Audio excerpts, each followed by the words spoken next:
اعوذ باللہ من الشیطان الرجیم بسم اللہ الرحمن الرحیم۔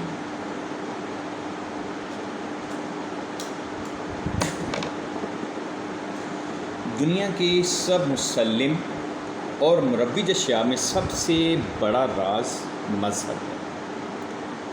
یہ پوجنا کیا ہے، یہ جھکنا کیوں ہے، یہ رسمی عقائد اور شرعی مراسم، یہ برہمن کے کشکے اور بت پرست کی مورتیاں، مسلم کی قربانیاں اور ہندو کے چڑھاوے کیوں ہیں، گبر کی شعلہ نوازی کیوں ہے، عیسائی کا ابن خدا کیا ہے، تسبیحوں کے ہار، حج کے مناسک، جاترے، نماز، تپسیا، پون دان، خیرات، صدقات، نظر نیاز، لمبی داڑیاں، مترشح چہرے، تعویذ، استباق، ہون، اشنان وغیرہ وغیرہ، یہ سب مذہبی مراسم، مشق و رواج کے وہ اسرار جاریہ ہیں جن کی لام میم تک پہنچنا عوام کے نزدیک کچھ ضروری نہیں۔ بائی ہمہ ہر شخص ان کو نہایت عقیدت اور التزام سے کرتا ہے۔ ان کے جھوٹ یا سچ، روا یا نہ روا ہونے کے متعلق ایک حرف بھی زبان پر نہیں لاتا۔ جاہل اور کام فہم اور عاقل سب اس کے مس کے نامعلوم میں حصہ لے رہے ہیں اور ان کو حسب توفیق نبھاتے بھی ہیں اور زندگی کا منتہائے اہم بھی سمجھتے ہیں۔ یہ سب کیا ہے؟ دنیا کے گوشے گوشے سے انسانی تہذیب کے سراغ جہاں سے بھی ملا، وہاں مذہب اور مذہب سے متعلق امور کا وجود کیوں ہے؟ عالم انسانی کے عہد شعور سے یہ عجیب لفظ کیوں چپکا ہوا ہے؟ پلوٹارک بھی یہ کہنے پر مجبور ہو گیا تھا کہ کسی انسان نے کوئی ایسی بستی نہیں دیکھی جس میں مذہب نہ ہو۔ مذہب مذہب مذہب، آخر یہ کیا چیز ہے؟ آج تک اس بات کا کوئی تعین تو نہیں کر سکا جس سے مذہب کی مجموعی اور پوری اس کی تعریف ہو سکے، اور ان اگر تعریفات پر جائیں تو ان میں بہت الجھاؤ بھی ہے، تضاد بھی ہے، اور مذہب جو ہے ایک پہیلی یا معمہ بن جاتا ہے۔ اسی لیے پسکال نے کہا تھا کہ مذہب کا بنیادی عنصر ہی یہی ہے کہ جو سمجھ میں نہ آ سکے اور غیر واضح ہو۔ تاہم مذہب کے بارے میں کچھ امور عام ملتے ہیں، مثلا یہ کہ مذہب عقیدے اور عمل کا مجموعہ ہوتا ہے جو نمبر 1 ایمان و یقین، نمبر 2 کلٹ، نمبر 3 گروہیت اور نمبر 4 کسی ضابطے پر مشتمل ہوتا ہے۔ ان میں کلٹ وہ عنصر ہے جو پرستش کے تمام جملہ طریقوں، رسوم و رواج، مذہبی گیتوں اور مذہبی نوعیت کے اجتماعات کی نمائندگی کرتا ہے، اور یہ امور مذاہب عالم میں اس قدر مختلف نوع پائے جاتے ہیں کہ جن کا جائزہ آدمی کو پریشان کر کے رکھ دیتا ہے۔ مذاہب عالم میں لے دے کے تان اسی بات پر ٹوٹتی ہے کہ کوئی مافوق الفطرت قوت موجود ہے۔ کیا یہی حقیقت کبریٰ ہے؟ اگر ایسا ہی ہے تو اس تصور میں بعد المشرقین تضادات کا وجود کیا معنی رکھتا ہے؟ مذہب کو تسلیم کرنے والوں نے عبادت کے نت نئے رنگ ڈھنگ ظاہر کیے۔ اول یہ رویہ رہا کہ مذہب محض چند مخصوص حرکات اور پوجا پاٹ تک محدود تھا، لیکن رفتہ رفتہ شریعت تک آ پہنچنے پر مذہب نے اپنا دائرہ اثر وسیع تر کرنا شروع کر دیا اور یہ سیاست میں داخل ہوا، اور پھر دین کی اہمیت یہ ٹھہری کہ مذہب اور سیاست کے ساتھ ساتھ زندگی کا کوئی شعبہ بھی دین کی گرفت سے باہر نہیں رہا، بلکہ فرد کا سانس لینا بھی خدا کے مشن کی تکمیل کا ایک جزو قرار پایا۔ اصل میں اہل مذہب کا بیان ہے کہ پرستش انسان کے خمیر میں ہے۔ وہ چاہتا ہے کہ کسی ہستی کے آگے سر تسلیم خم کر دے۔ اس بات کے ڈانڈے روایتی یوم الست سے ملائے جاتے ہیں، جب مٹی کے پتلے کو بنانے سے بھی پہلے معبود نے ارواح سے وعدہ لیا تھا کہ وہ اس کی ربوبیت کا اقرار کریں۔ یہی وہ وقت تھا جب انسان کے خمیر میں جبین نیاز جھکانے کی داغ بیل پڑی۔ یہی سبب اس بات کا بیان کیا جاتا ہے کہ دنیا کی تقریباً تمام اقوام پرستش کسی نہ کسی طور پر موجود رہی، قطع نظر اس سے کہ وہ مظاہر پرستی ہو یا آفتاب پرستی ہو، کواکب پرستی ہو یا صنم پرستی ہو۔ ہر ایک کے پیچھے وعدہ شب الست ہی کار فرما ہے، جو لاشعور میں بیٹھا انسان کو ہستی برتر والا کے آگے سر جھکانے پر مجبور کرتا ہے۔ خدا کے عنوان کے تحت ہم روس میں الحاد کی باقاعدہ تعلیم دینے والے اداروں کا تذکرہ کر رہے ہیں۔ ان اداروں سے تعلیم پانے والے نوجوان جن کی تربیت اس نہج پر ہوتی ہے کہ بچپن سے مافوق الفطرت ہستی کا تصور پیدا ہی نہیں ہونے دیا جاتا، لیکن پھر بھی جب وہ بڑے ہوتے ہیں تو ان کے ضمیر میں یہ پھر بات کہاں سے آ جاتی ہے، پھر وہ سوچنے پر مجبور ہوتے ہیں کہ یار ہمیں بتایا تو سب کچھ یہی گیا، پڑھایا بھی یہی گیا، لیکن یہ بہت بڑا سوالیہ نشان ہے۔ لیکن پھر بھی وہ سوچتے ہیں یار اتنی بڑی کائنات، یہ سارا سسٹم یہ کیسے چل رہا ہے، اور یہ کیسے ہو سکتا ہے کہ ایک جو سادہ پینسل ہے یہ ہم خود نہیں بنا سکتے، یہ خود بخود نہیں بن سکتی، ہم اس کو اپنے خالی ہاتھ سے بنانے کی کوشش کریں نہیں بن سکتے، اس کا پورا پروسیس ہوتا ہے، اس کو بنانے والا کوئی ہے، اس کو پورا تراشنے والا، اس کا پورا پروسیس کرنے والا ہے۔ تو اتنی بڑی کائنات جو اتنی بڑی کہکشاؤں پر اور اتنی بڑی یونیورس یہ خود بخود کیسے چل رہی ہے، یہ کیسے چل رہی ہے؟ تو پھر جب وہ یہ سوچنے پر مجبور ہوتے ہیں تو پھر وہ کہتے ہیں ہاں کوئی نہ کوئی ہستی تو ہے جو یہ سب کچھ انجام دے رہی ہے۔ اہل مذہب کا تصور کی جو خدا ہے وہ شخصی ہے، یعنی خدا باقی کائنات سے الگ ایک شخصیت ہے جس کی آنکھیں بھی موجود ہیں، کان، ناک اور دیگر اعضاء بھی۔ اس نے کائنات کو عدم سے تخلیق کیا اور ایک روز کائنات کا انجام بھی ہوگا۔ خدا روح کا خالق ہے، جسم مٹ جائے گا اور روح رہ جائے گی۔ خدا قادر مطلق ہے اور اس نے صرف انسانوں کو فاعل و مختار بنایا، اور اسی رعایت سے انسان اپنے کرتوت کی بنا پر جزا و سزا کا مستحق بھی ہے۔ اسی لیے اللہ تعالیٰ نے جنت اور دوزخ تخلیق کی، اس لیے انسان ہر قول و فعل ایسا ہو جو اسے جہنم یا جنت سے قریب لائے۔ راہ حق کی طرف رہنمائی کے لیے خدا الہام یا وحی کو ذریعہ بناتا ہے۔ خدا کے بارے میں بہت سے تصور رہے، کبھی لوگوں نے جو اس کے سامنے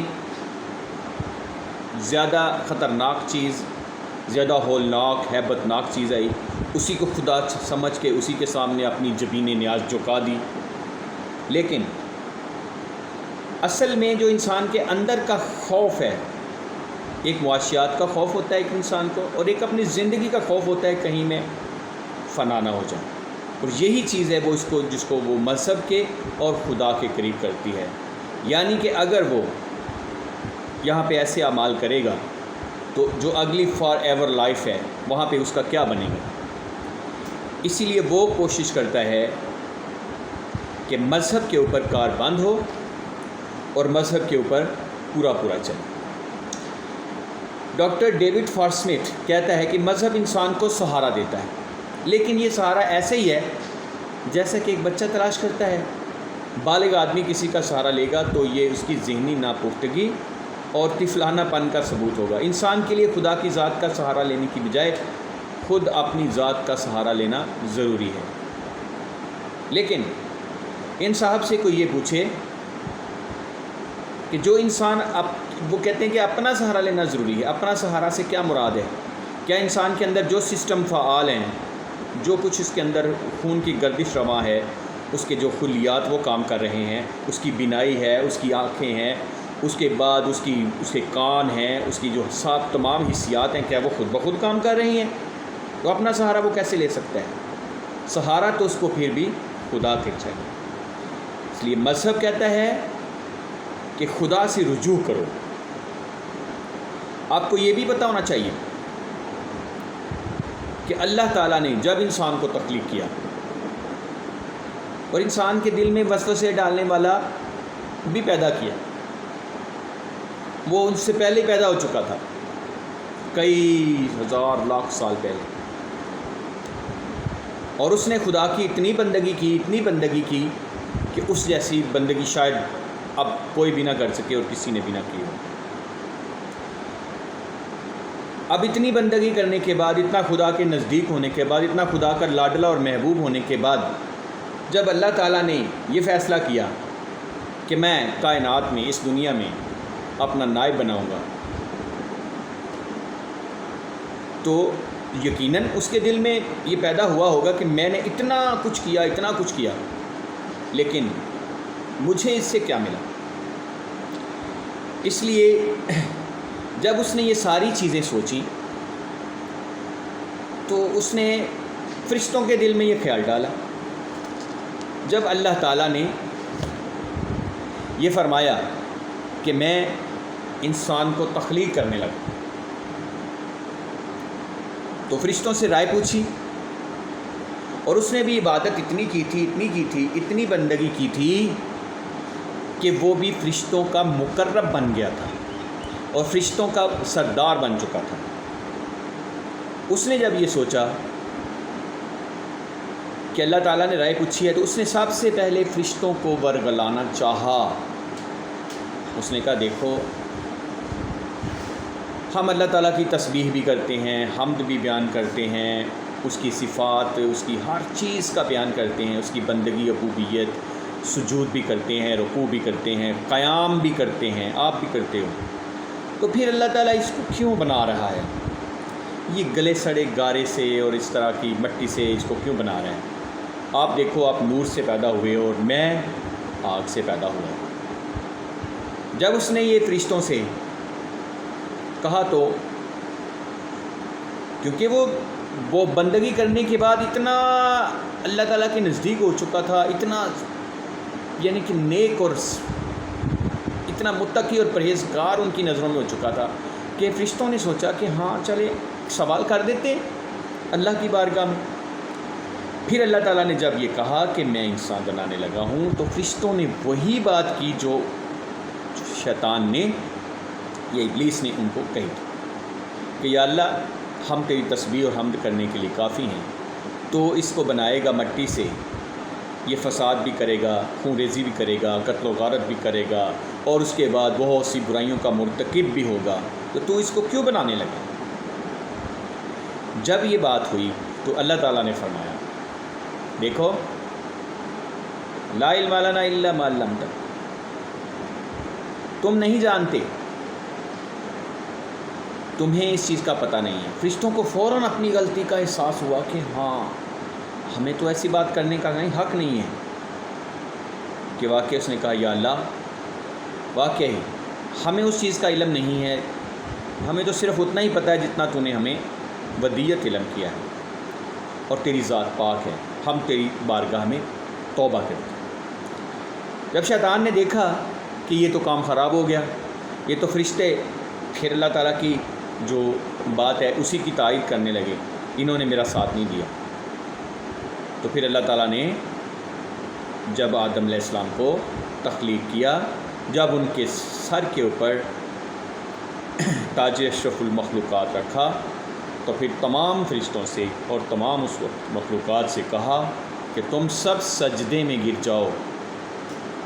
اصل میں آدم علیہ السلام کو سجدہ تعظیمی تھا، کیونکہ سجدہ عبادت تو نہیں تھا، عبادت تو صرف خدائے وحدہ لا شریک کی۔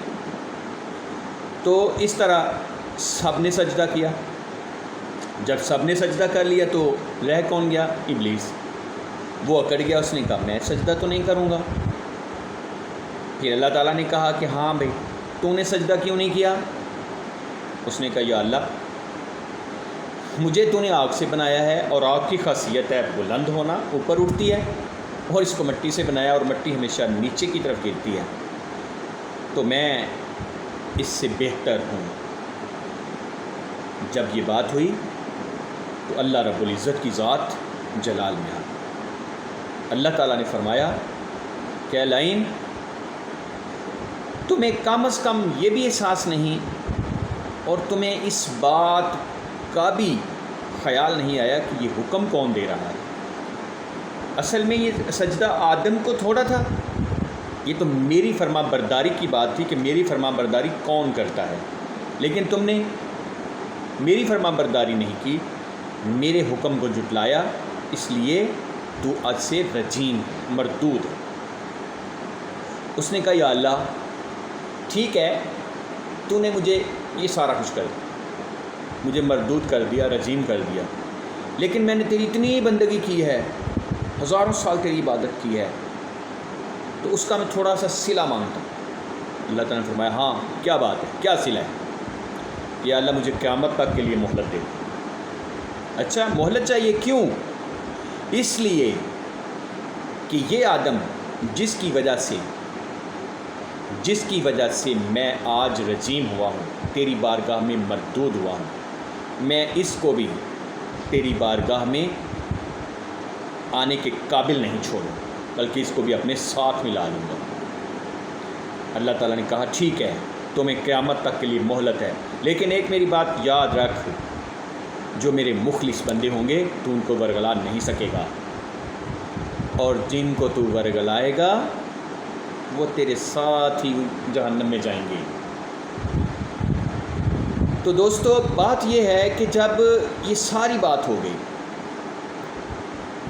جو ارواح اس وقت تھی، الستو بربکم، اللہ تعالیٰ نے تمام ارواح انسانی کو پیدا کیا، جو جتنی بھی دنیا میں ارواح آ رہی ہیں، حضرت آدم علیہ السلام سے لے کر قیامت تک جتنی بھی آئیں گی، سب اللہ تعالیٰ نے پہلے ہی تخلیق کی ہوئی ہیں، وہ اپنی باری باری پہ آ رہی ہیں، اور ان سب کو اکٹھا کر کے قرآن حکیم کے بقول ان سب کو اکٹھا کر کے اللہ تعالیٰ نے ان سے ایک سوال کیا،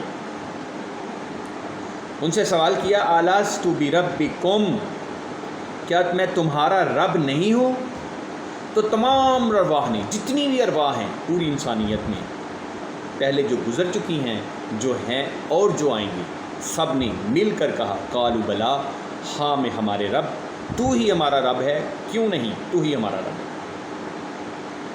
جب یہ ساری بات ہو گئی، اس کے بعد پھر پتلہ آدم کو تخلیق کیا گیا، پھر تمام ملائکہ سے سجدہ کروایا گیا، اور اس میں ایک ابلیس لائن نے سجدہ نہیں کیا، لیکن وہ اپنے کام پر اور اپنی ڈیوٹی پر واپس آ گیا۔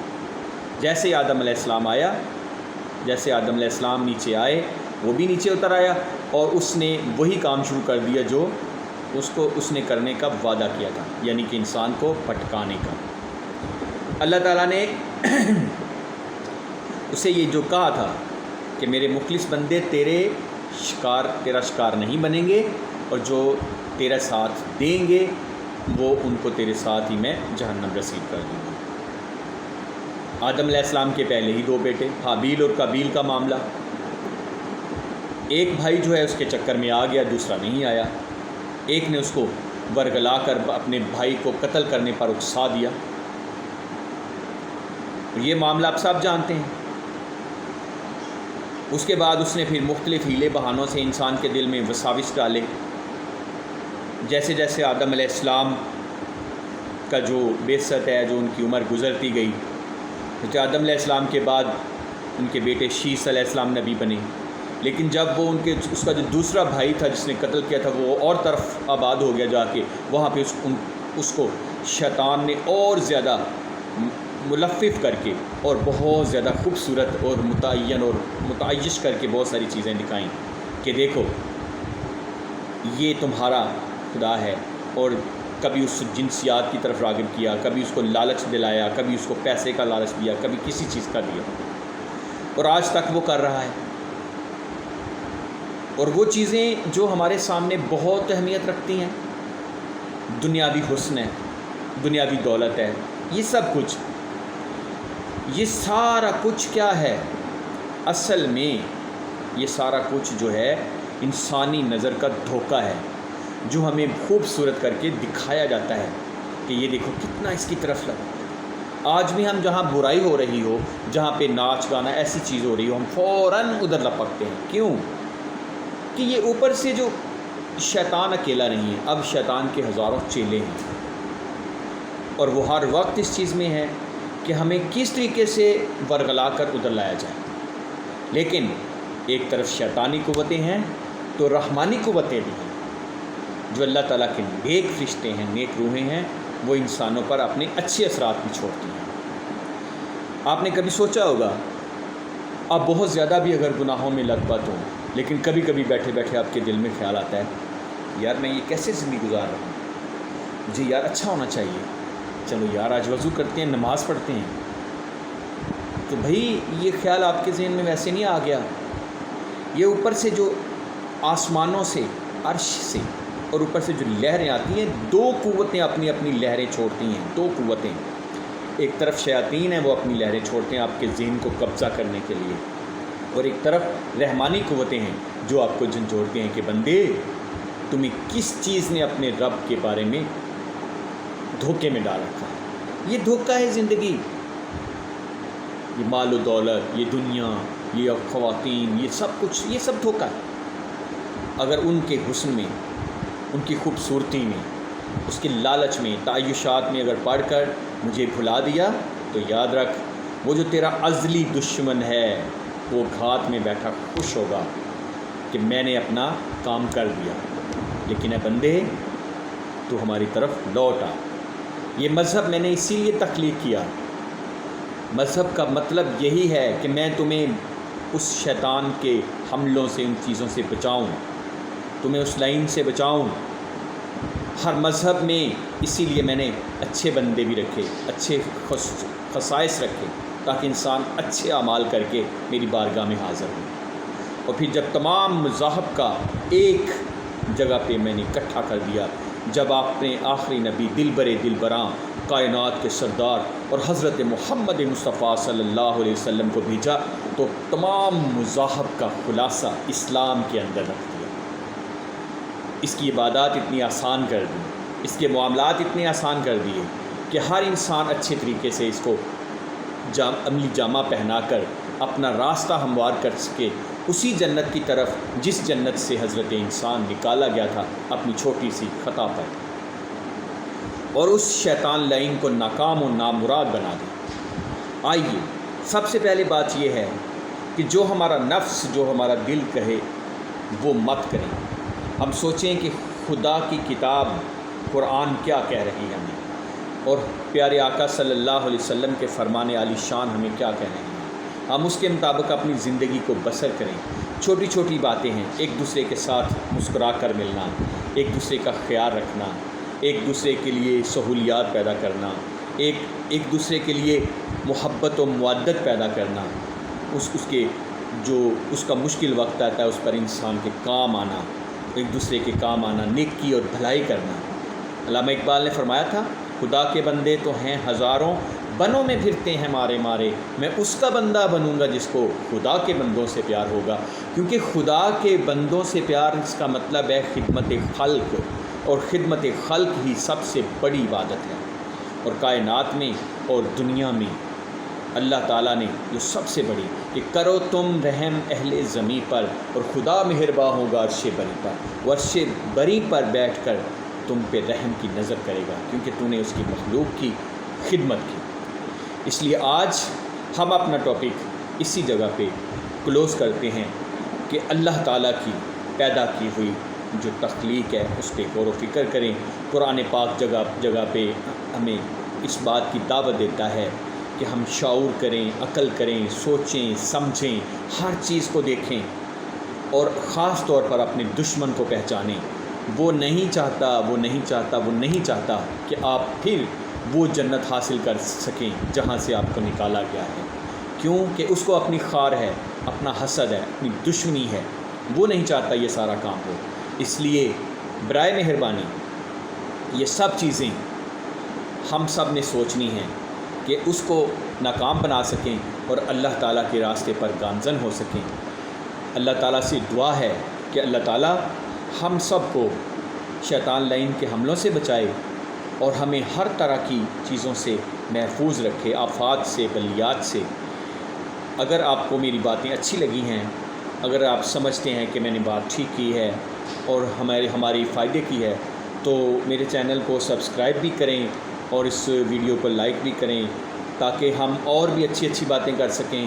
پھر ہم اپنی زندگی گزارنے کے بارے میں اور بھی اچھی باتیں لے کے آئیں گے، جس میں ہمیں بڑے پیارے اور بڑے احسن طریقے سے، اور اس میں ہم قرآن پاک کی حوالے بھی دیں گے، اور بہت ساری چیزیں ہوں گی۔ امیزنگ ورلڈ کا مطلب ہی حیرت کی دنیا ہے، اس میں ہم روحانیت کی ایسی حیرت ناک اور حیران کن دنیا میں داخل ہوں گے کہ انشاءاللہ آپ کہیں گے کہ واقعی کیا بات ہے۔ اور پھر اس میں اولیاء اکرام کے واقعات، ان کی کرامات، اور پھر ان کے مزارات پہ جا کے حاضری بھی دیں گے انشاءاللہ۔ ان کی جو لائف ہے، ان کی جو زندگی ہے، اس کے متعلق بھی ہم بہت سی بات کریں گے۔ اس لیے اب ہم اللہ حافظ کرتے ہیں، اور آپ سب کو اللہ تعالیٰ اپنی حفظ و امان میں رکھے، اور ہمارا جو یہ مشن ہے، جو یہ کام ہے، یہ کامیاب ہو۔ پھر جاتے ہوئے کہ اس چینل کو لائک کریں تاکہ ہم نیکی کام میں حصہ بھی ڈالیں اور آگے اس کو شیئر بھی کریں۔ صدق اللہ العظیم۔